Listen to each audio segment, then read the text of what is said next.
ఈరోజు మాజీ ముఖ్యమంత్రి గారు చెప్తారు, గూగుల్ 2019లో నేనే సంతకాలు పెట్టా అని. మరి నువ్వు సంతకాలు పెట్టితే గూగుల్ ఎందుకు రాలేదని అడుగుతా ఉండా. అంటే ప్రతి దాన్ని కూడా ఓన్ చేసుకునే కార్యక్రమం చేస్తాడు. మంచి కార్యక్రమాలు వస్తే నేను చేసిన అంటాడు, చెడు కార్యక్రమాలు వస్తే చంద్రబాబు నాయుడు గారి మీద దోసేస్తాడు. గూగుల్ ఆయన తెచ్చాడంట, మరి ఆయన తెచ్చింటే 5 సంవత్సరాలు ఎందుకు రాలేదని అడుగుతా ఉండా. మరి అదానితో సంయుక్తంగా వాళ్ళు జాయింట్ వెంచర్ సంతకాలు పెట్టారు కదా, మరి అదానితో 5 సంవత్సరాలుగా మీరు మాట్లాడినారు కదా, ఎందుకు రాలేదు అంటే దాంట్లో గూగుల్లో జగన్మోహన్ రెడ్డి గారు పార్ట్నర్షిప్ అడిగింటేనే ఈ 5 సంవత్సరాలు వెనక్కి పోయిందని చెప్పి అంటూ ఉన్నాను నేను. ఈరోజు మళ్ళీ చంద్రబాబు నాయుడు గారు వచ్చినాక ఒక నమ్మకంతో, విశ్వాసంతో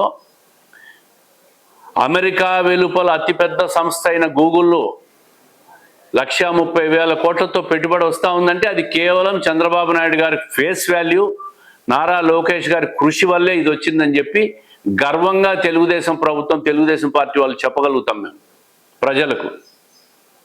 అంత పెద్ద పెట్టుబడులన్నీ వస్తూ ఉంటే రాష్ట్రానికి అటువంటి నాయకుడు ఉండబట్టే వస్తూ ఉంది.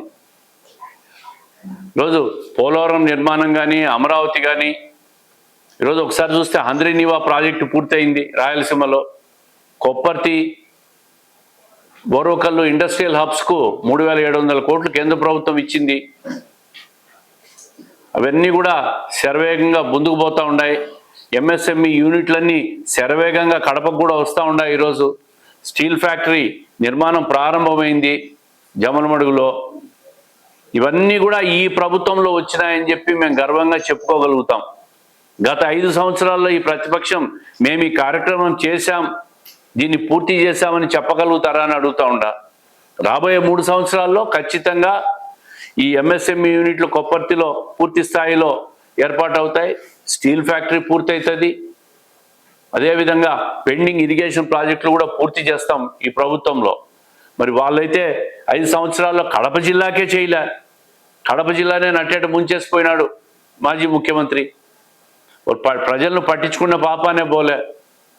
మీరు చేసిన అప్పులన్నీ తీర్చడానికి రాష్ట్ర బడ్జెట్ సరిపోవడంలే. కేంద్ర ప్రభుత్వం డబుల్ ఇంజన్ సర్కార్ ఉంది కాబట్టే ఈరోజు కేంద్ర ప్రభుత్వం నుంచి సహకారం వస్తుంది కాబట్టే రాష్ట్రంలో అభివృద్ధి కార్యక్రమాలు, సంక్షేమానికి అన్నిటికీ కూడా సమతుల్యంతో పరిపాలన సాగుతూ ఉంది.